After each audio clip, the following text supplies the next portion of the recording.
नमस्कार बच्चों, स्वागत है आपका द पल्लवी एकेडमी में। और मैं फिर से आपके बीच में आपके नए पाठ की व्याख्या को लेकर आपके सामने उपस्थित हूँ। बच्चों, आज की वीडियो में हम जो पिछली वीडियो थी इसमें मैंने पाठ 4 में सूर्यकांत त्रिपाठी निराला द्वारा रचित पाठ उत्साह की व्याख्या की थी। अब उसी पाठ में जो अगली कविता है वो है अट नहीं रही। ये भी सूर्यकांत त्रिपाठी निराला जी के द्वारा ही रचित है और ये दोनों उत्साह और इस कविता को मिलाकर ये पाठ पूर्ण होता है। पिछली वीडियो में हमने उत्साह का अर्थ देखा था और आज की इस वीडियो में हम अट नहीं रही के काव्य खंड की व्याख्या करेंगे, उसके अर्थ के बारे में जानेंगे। तो बच्चों, मेरी वीडियो पर आगे बढ़ने से पहले जल्दी से मेरे चैनल को सब्सक्राइब कर लें, मुझे ढेर सारे लाइक करें और हाँ बच्चों, मेरे चैनल को ज्यादा से ज्यादा बच्चों तक शेयर अवश्य करें जिससे वे भी लाभ उठा सकें। चलिए अब हम अपनी वीडियो को आगे बढ़ाते हुए पाठ की ओर चलते हैं। तो बच्चों, जो आपका पाठ 4 है क्षितिज भाग 2 में, वो सूर्यकांत त्रिपाठी निराला जी के द्वारा रचित पाठ है। सूर्यकांत त्रिपाठी निराला मैंने पिछली वीडियो में ही बताया था, छायावाद के प्रसिद्ध कवि रहे और इनकी जो रचनाएं हैं वो परिमल, कुकरमुत्ता इत्यादि, अनामिका वगैरह इत्यादि कई रचनाएं हैं। इनको छायावाद के आधार स्तंभों में भी गिना जाता है, आधार स्तंभ कवियों में भी गिना जाता है। आपके पाठ में 2 कविताएं हैं, उत्साह और अट नहीं रही। उत्साह में उन्होंने बादलों का आह्वान किया है और अट नहीं रही कविता, जिसका कि आज हम अर्थ जानेंगे। इस कविता में कवि ने फागुन मास के सुंदरता का वर्णन किया, यानी कि जो फागुन का महीना होता है, होली का जो समय होता है बच्चों, होली के समय में आपको कुछ लगता है कि वातावरण में कुछ परिवर्तन होता है? बताइए क्या परिवर्तन होता है? जब होली का महीना मतलब होली आने वाली होती है, उस दौरान, उसके पहले से और होली के बाद तक ये जो 1-2 महीने का समय होता है, उस वक्त प्रकृति में क्या क्या परिवर्तन होते हैं? कभी आपने ये विचार किया? कभी आपने अपने चारों तरफ देखा? अगर नहीं तो अब आप इस बार जरूर देखें। देखिए बच्चों, ये जो फागुन का महीना होता है, यानी कि फागुन, होली में हिंदी जो माह होते हैं उसमें हम होली के महीने को फागुन बोलते हैं, है ना? तो फागुन में वसंत ऋतु का आगमन होता है। वसंत ऋतु की सुंदरता चारों ओर बिखरी हुई होती है। फागुन में यानी कि वसंत ऋतु में नए नए पौधे उगने लगते हैं, पत्तों पर नवीन पुराने पत्ते झड़ जाते हैं, नवीन छोटे छोटे पत्ते, नए नए पत्ते निकलने लगते हैं और तरह तरह के फूल खिलने लगते हैं। चारों ओर हरियाली होती है और बड़ी सुंदर धीमी मंद पवन चलती है, जो कि अपने शरीर को सहने में बड़ी अच्छी लगती है, छूकर बड़ा अच्छा लगता है। लोगों के मन में उत्साह होता है, वातावरण बहुत ही शांति प्रिय, सुंदर और मन को मोहित करने वाला होता है।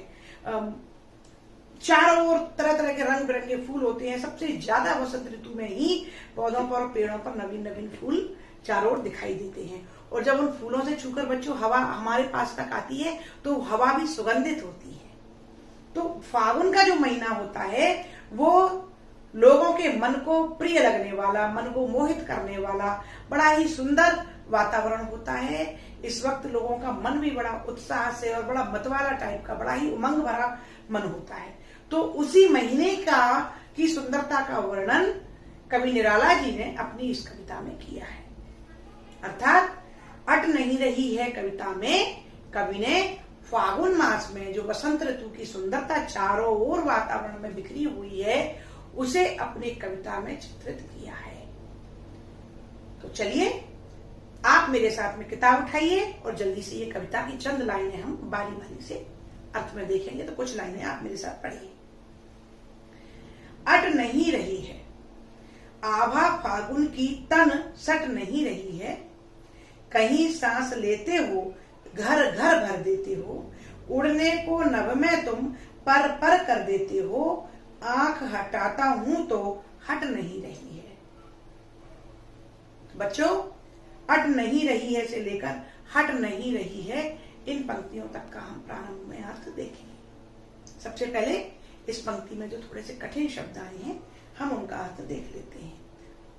अट मीन्स होता है समाना, आभा मीन्स होता है चमक, फागुन यानी कि होली का महीना, नभ मीन्स आकाश, पर मीन्स होता है पर मीन्स पंख। इस प्रकार से ये इस कविता के कुछ कठिन शब्द थे। संदर्भ में पुस्तक का नाम क्षितिज भाग 2, पाठ का नाम है पाठ 4, अट नहीं रही है। और रचयिता है सूर्यकांत त्रिपाठी निराला। प्रसंग मैंने आपको पृष्ठभूमि में थोड़ा सा बताया है कि प्रस्तुत कविता में कवि ने फागुन माह में वसंत ऋतु की सुंदरता का वर्णन किया है। व्याख्या। अब हम व्याख्या की ओर बढ़ते हैं, तो मेरे साथ एक एक पंक्ति को आप दोहराएं। अट नहीं रही है आभा फागुन की तन सट नहीं रही है। प्रस्तुत पंक्तियों में कवि निराला जी फागुन के महीने में यानी कि होली के महीने में जो वसंत ऋतु चारों ओर बिखरी हुई है, उस ऋतु की जो सुंदरता बिखरी हुई है उसका वर्णन करते हुए कहते हैं कि आभा फागुन की जो सुंदरता है, जो सौंदर्य की जो चमक है, तन सट नहीं रही है, अट नहीं रही है। फागुन के जो सौंदर्य की जो चमक है वो प्रकृति में समा नहीं रही है। यानी कि फागुन का महीना इतना सुंदर लग रहा है, प्रकृति का वातावरण इतना मनमोहक और सुंदरता इतनी ज्यादा मन को मोहित करने वाली है कि ऐसा लगता है जैसे कि फागुन महीने की जो चमक है, सौंदर्य की जो चारों ओर चमक बिखर रही है, वो प्रकृति में समा नहीं रही है। कहीं सांस लेते हो घर घर भर देते हो। कभी फागुन माह के बारे में बता रहा है कि ये जो फागुन का महीना जहां कहीं भी फैला हुआ है, जहां कहीं भी ये फागुन के महीने में वसंत ऋतु का आगमन होता है, घर घर भर देते हो, वहां वहां घर घर भर देते हो, घर को भर देते हो। किससे? सुगंध से। अर्थात कभी ये कहना चाहता है कि फागुन के महीने में ऐसा लग रहा है, इतना चारों ओर सुगंधित वातावरण है कि ऐसा लग रहा है जैसे कि ये जो फागुन का महीना है ना बच्चों, वो सांस ले रहा है।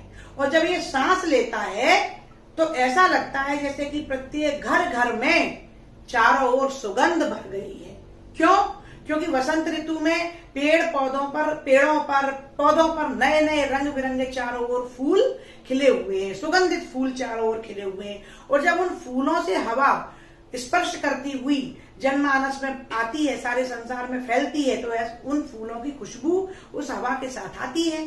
तो उस हवा में मंद मंद खुशबू, सुगंधित भीनी भीनी खुशबू भी सभी को घर घर में भर जाती है। तो कभी ऐसी कल्पना करता है कि ऐसा लगता है मानो कि जहां जहां ये फागुन का महीना है, ये जो वसंत ऋतु का जहां जहां सौंदर्य बिखरा हुआ है, वहां ऐसा लग रहा है कि प्रत्येक घर में सुगंध भर गई है।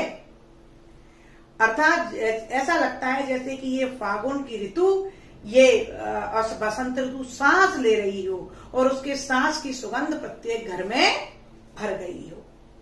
उड़ने को नभ में तुम पर पर कर देते हो। कभी यहाँ कल्पना करता है कि ऐसा लग रहा है कि वसंत ऋतु अपने इतने चरम सीमा पर इतने उत्साह और इतने उमंग में भरी हुई है कि ऐसा लगता है कि ये आसमान में उड़ना चाहती है। उड़ने को नभ में तुम, कभी फागुन माह से कह रहा है कि ऐसा लग रहा है कि फागुन का महीना आकाश में उड़ना चाहता है और ऐसा लगता है जैसे कि ये अपनी सुगंध और अपनी भीनी भीनी मंद मंद पवन के पंख लगाकर आसमान में उड़ रहा हो। आंख हटाता हूं तो हट नहीं रही है। कभी कहता है कि वातावरण में चारों ओर वसंत की सुंदरता इस प्रकार दिखाई देती है, इतनी फैली हुई है, इतनी मनमोहक है कि मैं उस पर से अपनी नजरें हटाना भी चाहूं ना तो भी मेरी नजर हटने को तैयार नहीं है। चारों ओर सुगंधित वायु, मंद मंद शरीर को स्पर्श करती हुई सुहावनी वायु, रंग बिरंगे फूल, पौधों पर और पेड़ों पर नवीन नवीन पत्ते, जो लोगों के मन में है वो उमंग और उत्साह और आनंद से भर रहा है।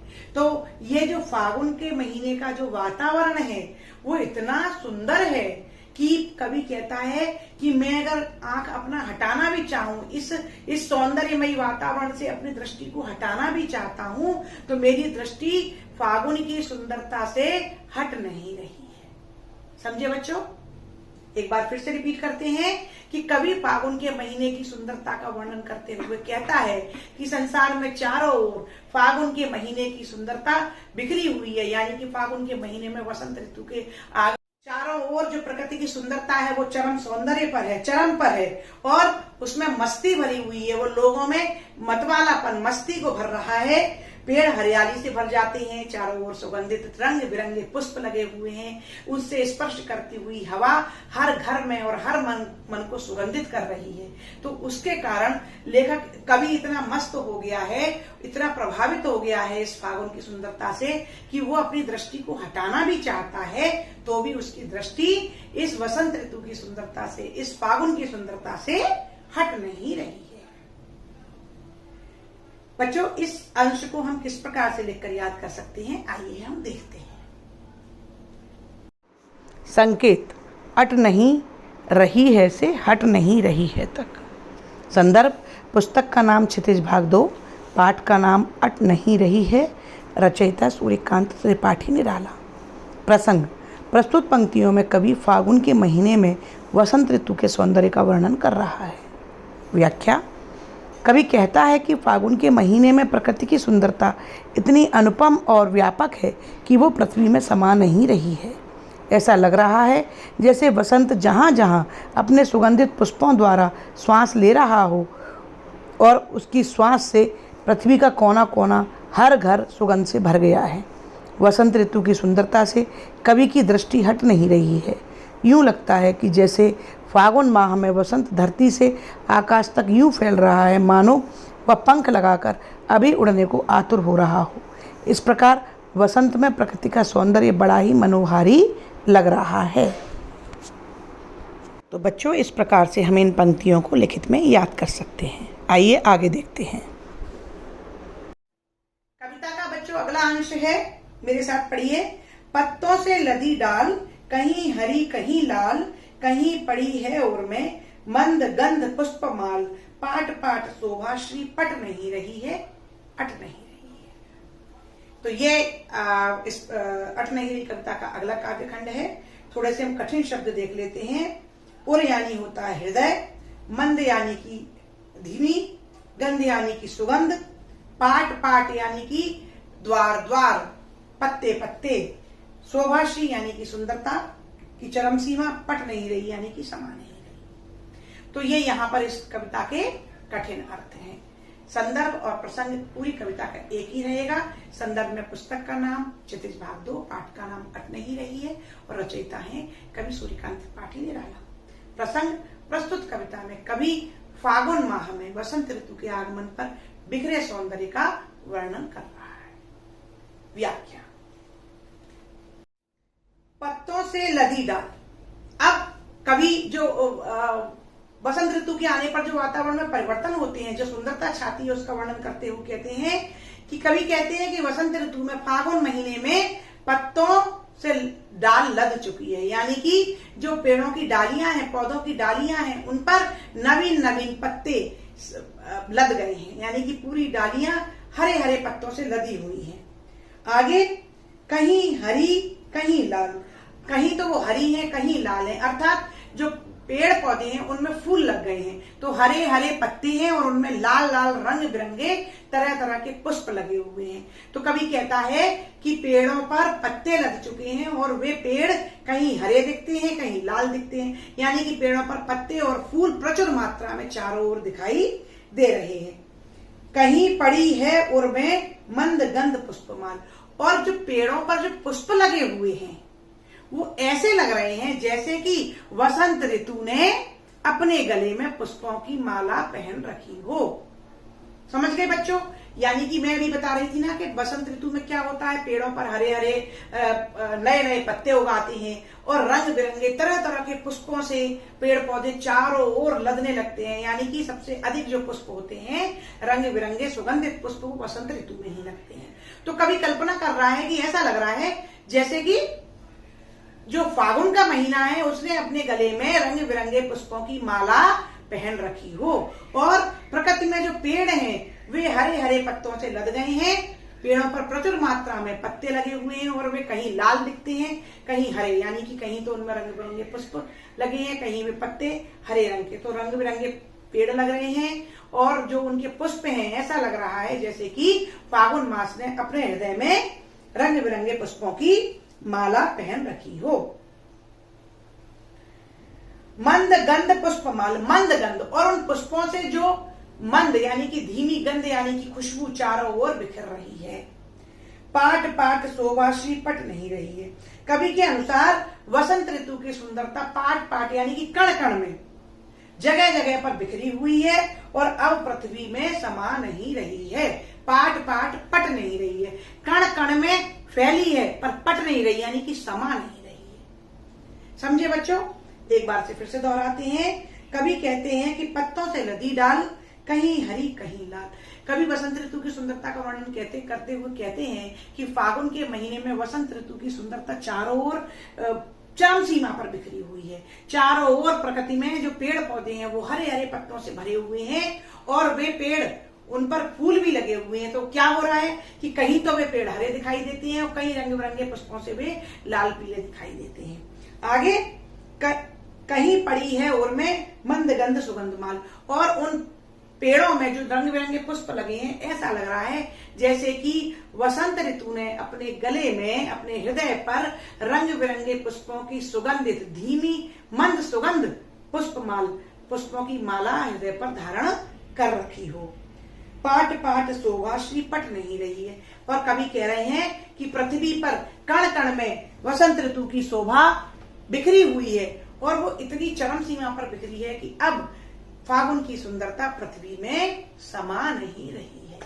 तो इस प्रकार से बच्चों मैंने आपको यहाँ पर अट नहीं रही है कविता की व्याख्या बताई है। चलिए हम इस कविता को किस प्रकार से अपने शब्दों में याद कर सकते हैं ये देखते हैं। संकेत: पत्तों से डैश डैश डैश नहीं रही है। संदर्भ और प्रसंग बच्चों पूरे पाठ का एक ही रहेगा। संदर्भ पुस्तक का नाम क्षितिज भाग 2, पाठ का नाम अट नहीं रही है, रचयिता सूर्यकांत त्रिपाठी निराला। प्रसंग: प्रस्तुत पंक्तियों में कवि फागुन के महीने में वसंत ऋतु के सौंदर्य का वर्णन कर रहा है। व्याख्या: कवि फागुन की सुंदरता का वर्णन करते हुए कहता है कि पेड़ों की पत्तियां हरे पत्तों से लदी हुई हैं, पेड़ों की डालियां हरे पत्तों से लदी हुई हैं, उन पर लगे लाल रंग के फूल बड़े ही मनमोहक लग रहे हैं। ये लाल हरे पुष्प और पत्ते ऐसे लग रहे हैं जैसे कि प्रकृति वसंत ने अपने गले में माला पहन रखी है और इन पुष्प माल से स्पर्श करके बहती मंद पवन पूरे वातावरण को सुगंधित कर रही है।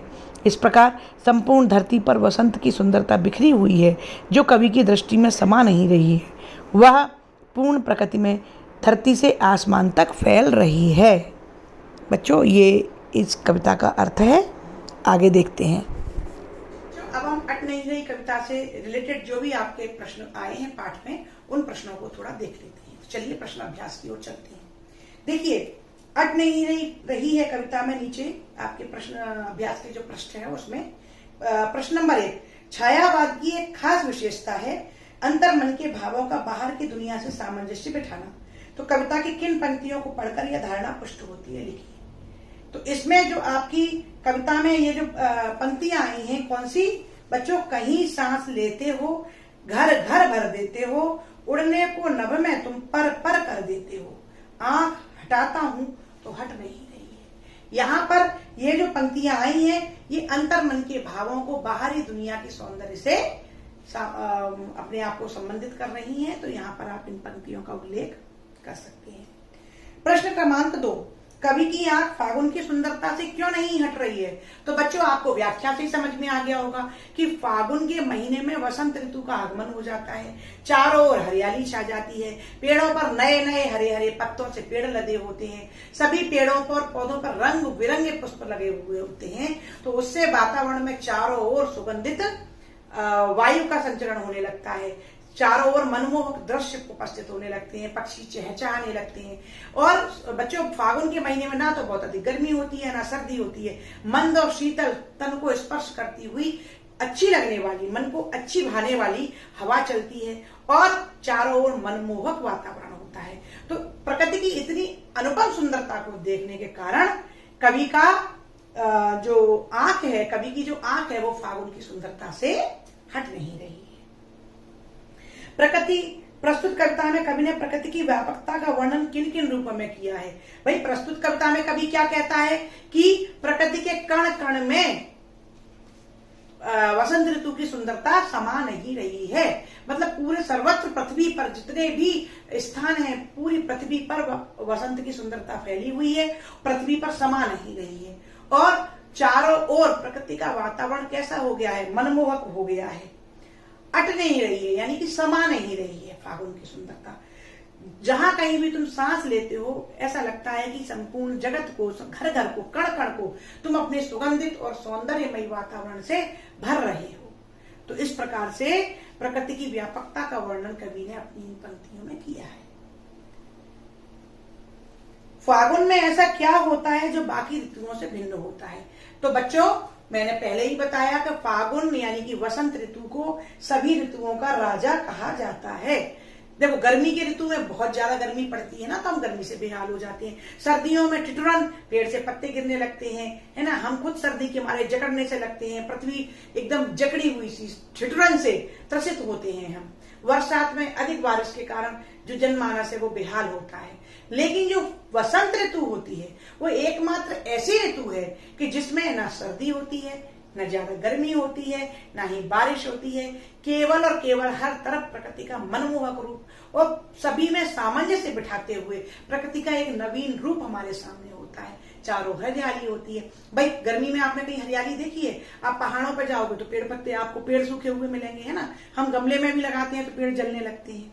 सर्दी में भी क्या होता है कि पेड़ पौधों में ठिठुरन सी पैदा हो जाती है, पेड़ गलने लगते हैं और हमारा मन भी अधिक सर्दी और अधिक गर्मी के कारण बेचैन हो जाता है।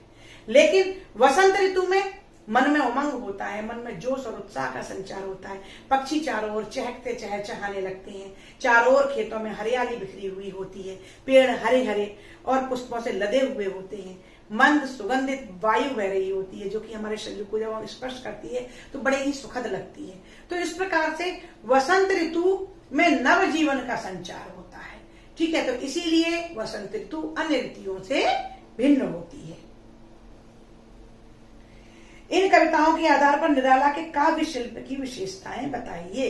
देखिए, इस प्रश्न का बहुत ही मतलब आप जब निराला जी के साहित्य को पढ़कर आपको कई सारी विशेषताएं मिलेंगी तो आप उनको आप यहाँ लिख सकते हैं। लेकिन संक्षेप में मैं बता देती हूँ कि इन कविताओं में कवि ने प्रकृति का मानवीकरण किया है। कवि ने इन कविताओं में जो प्रकृति का जो सौंदर्य का वर्णन किया है या बादलों की गर्जना का आह्वान किया है वो दो अर्थों में किया है। वो जनमानस को चेतना और क्रांति का भावों से भर देना चाहते हैं। तो कवि ने यहाँ पर अपनी कविताओं के माध्यम से एक तो प्रकृति का मानवीकरण किया, दूसरा प्रकृति के माध्यम से जनमानस में क्रांति और चेतना के भावों को विस्तार करने का प्रयास किया। इस प्रकार से बच्चों, यहाँ पर मैंने आपको उत्साह और अट नहीं रही कविता के प्रश्नों का भी आपको अभ्यास कराया है। मुझे पूरी उम्मीद है, मुझे पूरा विश्वास है कि आपको इस पाठ से संबंधित सारी समस्याओं का समाधान मिल गया होगा। मैं इसी प्रकार से बच्चों अपनी आगे आने वाली सभी वीडियो में सबसे पहले काव्य खंड और उसके बाद बारी बारी से गद्य खंड के पाठों की व्याख्या करने वाली हूँ। तो आप इसी प्रकार से लगातार मेरी सारी वीडियो को देखते रहें, मेरी अगली वीडियो के आने का इंतजार करें और उसके लिए मेरे चैनल को जल्दी से सब्सक्राइब कर लें। और हाँ बच्चों, मुझे ज्यादा से ज्यादा बच्चों तक शेयर करें और मुझे ढेर सारे लाइक भी अवश्य करें। आपके उज्जवल भविष्य के लिए बहुत बहुत शुभकामनाएं। नमस्कार दोस्तों, धन्यवाद।